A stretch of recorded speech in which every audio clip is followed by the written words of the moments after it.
Good afternoon to everyone watching our first Facebook Live session. With our continued focus on empowering you, our community, about eye health, today we welcome Dr Enslin Uys, President of the South African Vitreoretinal Society. He'll be chatting to us about diabetes and eyesight. Dr. Uys, as an ophthalmologist, why are you passionate about educating about diabetic health? Ophthalmology and diabetes don't usually go together. Oh, thanks, Alison, and thanks for the kind introduction. I think the main purpose of seeing diabetic patients is it's a preventable disease.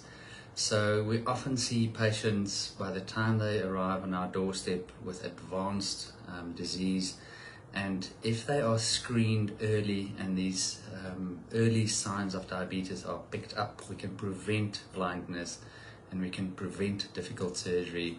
And often these difficult surgery also don't have a good outcome. So if we can pick up these people early, their quality of vision and quality of life will just be so much better.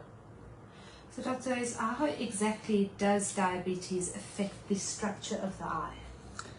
Yeah, so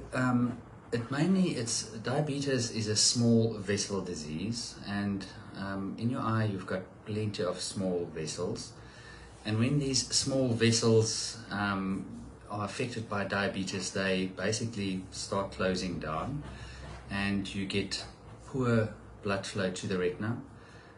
We call it ischemia, the same as you can have a foot that goes gangrenous. We don't see gangrene in the eye, but we see ischemia in the eye. And when you have ischemia, the eye actually needs oxygen and it starts producing new abnormal blood vessels, and these new abnormal blood vessels are very fragile and they can bleed at any time, and when they start bleeding they cause fibrosis and they cause traction, and eventually the whole retina can be pulled off, and even without people knowing, and by the time they present, it's really a difficult situation, and also a very ischemic retina to work with is not easy. You talk about this retina. Is that a part of the eye at the front or the side, or how can we see it? Good question again. So just basic anatomy of the eye.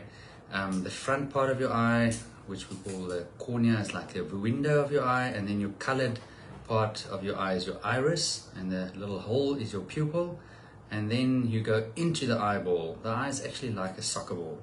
So this little hole, your pupil, is just the window for us to see the back of the eye, and that's often why we dilate the pupil so that we can have a good look at the back of your eye. And the retina is the most inner layer lining the eyeball, and it's nerve tissue and it's directly connected to your brain.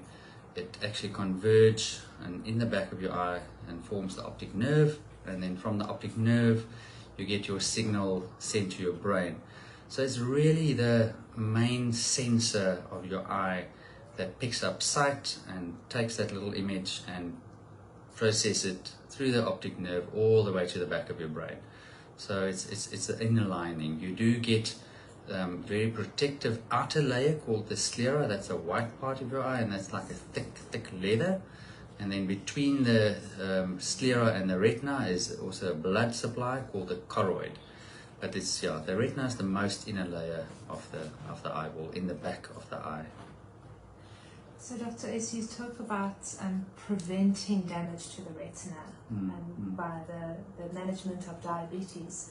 Is it a consistently high blood sugar that causes damage to these tiny blood vessels, or is it more the ups and downs and the highs and lows that are caused with diabetes? Yeah, again, good question, Alison. And it's really long-term poor control, being ups and downs, or it's just poor diabetic control. And that's why the most important thing to prevent diabetic eye disease and other parts of the body as well that's affected, and your brain is affected, your heart is affected, your kidneys are affected, your feet are affected, so all those organs also get affected, the same as the eye. And when they do get affected, it's just really difficult to change that around.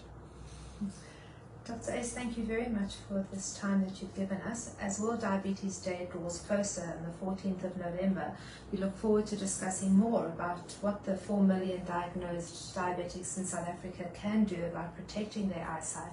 And I think next time we'll touch on what actions they can take to look after and protect and preserve the little bit of eyesight that they may have left. To the members of the public and our viewers, if there's any questions that you'd like some more information about, we can be reached on all of our social media platforms, on our website query form, or directly by telephone. Thank you very much.